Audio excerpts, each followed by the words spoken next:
It's hashtag Trivia Tuesday at the Colorado Railroad Museum. This video, our question, is about Rio Grande Southern Motor Number 7, which was the heaviest of the geese when it was originally constructed. How much did it weigh?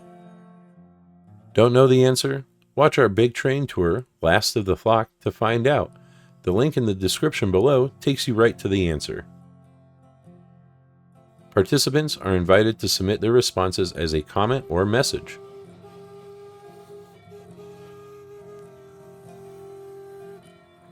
Last time, we received 2 correct answers. Our winner, selected randomly, is Drew01, who responded on YouTube.